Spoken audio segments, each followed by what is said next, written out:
Hello ladies and gentlemen. Today I am in another coffee shop to do my makeup again. Now the first time I did it in Starbucks and didn't get the full Starbucks effect because you couldn't see the barista counter behind me. So this time I sat so that you can see all the action going on behind me. Now quick pause.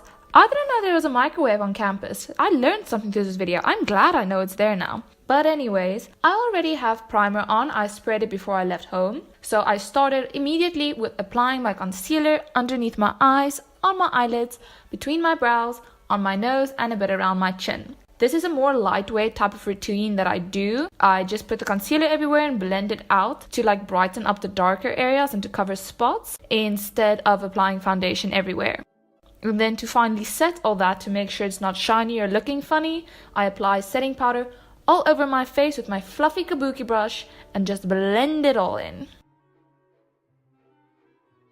Then for blush, I have blush on my blush brush and then I kind of just dusted whatever was there onto my cheeks and I used my kabuki brush to blend it out again. And then onto my eyebrows, I'm using this dark brown color from my Wet n Wild palette and I'm simply coloring in my eyebrows with it.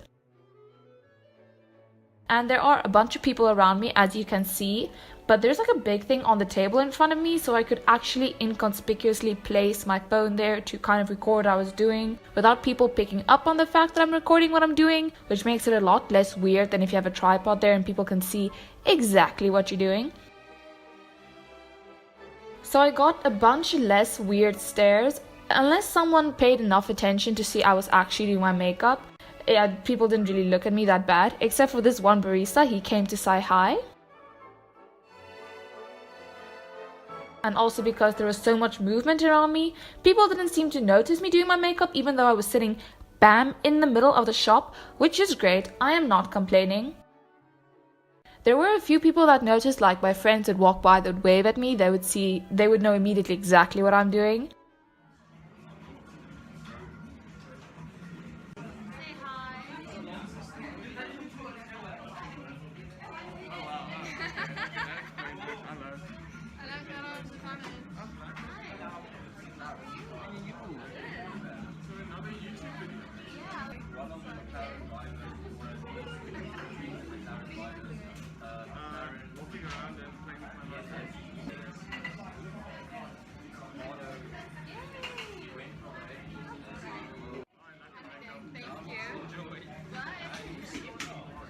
They had to build a motor for their one class and it was pretty cool because it actually worked.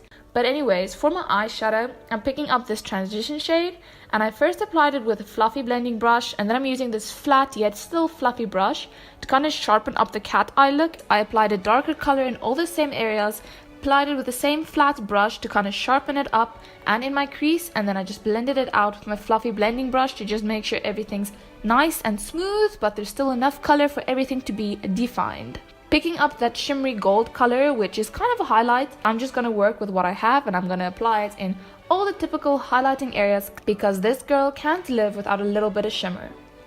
Now back to my eyeshadow, I decided I want to do a semi-cut crease type of thing. I'm not going to cut the whole thing, I'm kind of just going to cut a triangle. And it was quite hard to see. I felt like I was making faces because I was trying to stretch my lid as much as possible to try and see as much as I could in my screen. But I kind of started my tear duct, dragged it up in my crease and then just filled in the gap underneath that. Kind of tried doing the same on the other side, but I started against my lash line first because I found it hard to color that part in. Tried making sure they're even and then packed some of that golden shimmery color right on top of it. This was to get it as intense as possible and that you can see the contrast, because if we were to just apply the gold, all the colors will kind of blend together. So that's the point of the concealer and making a cut crease to just make it pop. Now to blend that harsh edge, I'm picking up some of the dark brown and applying it right over that edge and applying a bit above where I applied the concealer, again to just sharpen it up. And then I took that fluffy-ish brush again and blended over the edges, kind of smoothed over it, messed around to just help it transition better. I also then blended whatever dark brown was there on my lower lash line and made sure to sharpen up the cat's eye again because I knew I wouldn't be applying eyeliner. I am not a fan of my eyeliner, as I have mentioned a million times before, and I still haven't gotten around to buying a new one. So I'm trying to do this business without having to apply eyeliner.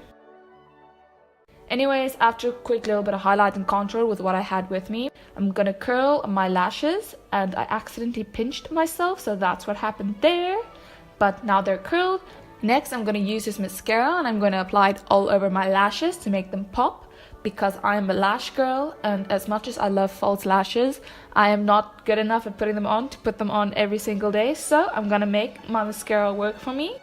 I mentioned this before as well. I've done 100 layers of this specific mascara, and I will link that down below for you if you want to see how intense you can make your lashes with this mascara by Essence. And then next, I'm tight lining my eyes. Now, if you don't know what that is, it's when you line your lower waterline and your upper waterline. And I know the upper waterline is extremely uncomfortable. I'll admit I've gotten a bit more used to it, but what you do is you kind of close your eye on your pencil and then look away from the part you're drawing so that the pencil's never right above your iris, because that is when it gets uncomfortable. So just make sure you're looking to the left if you're doing the right part, and vice versa. For lips, I'm using this NYX lip liner, and I'm both lining and coloring in my lips. And because it's dull and I've forgotten to sharpen it, I kind of just rubbed over it to make sure every part of my lips are covered and that there's no gaps because I didn't color it in properly. And then I guess I was pretty much done with my makeup and looking around awkwardly, because the whole time I was kind of ignoring that people were looking at me, and now I was like, okay, cool, let me stop pretending no one else is here, let me look around. And then I quickly asked the people next to me to just like check over my stuff, to go ask my friend outside if everything looked fine, if I can continue. And then I decided to move on to my hair. As much as I like wearing ponytails are not always all that cute, so I decided to braid my hair. And usually when I split my hair sideways like this, I do like a French braid down the side behind my ear and bring it down on the same side. But today I decided, nah, I don't want to do it like that. I decided to start it like in front so that I catch my whole crown front fringe area, because that's the part that always fizzes up and does weird things. So I decided to catch that in the braid and then pull it back behind my ear, take it around to the other side of my head, and then make a bun. Now, I'm not a fan of buns because I feel like they're loose no matter how secure you make them. Like, it has a weight to it, so if you move your head, the bun moves a bit as well. And then I'm kind of aware of my hair, so I'd rather have my hair down, especially if I just washed it and it's clean. Why wouldn't I want to wear it down? But today I decided I'm gonna do it a little differently. And while I was doing my hair, I got caught in the act again by Babe.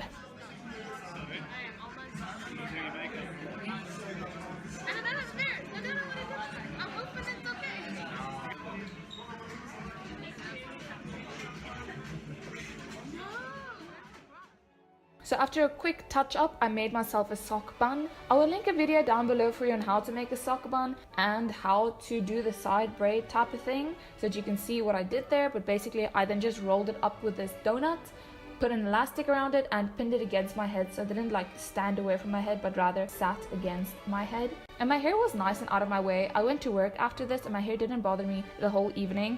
It was actually quite nice. And then again, no look I do is complete without my sunglasses, so they had to go right on as soon as I was done. So yeah, I did my makeup in Haloa, this old place on campus. I don't know if I mentioned that. And if you haven't seen me doing my makeup in Starbucks yet, I'll link that for you as well.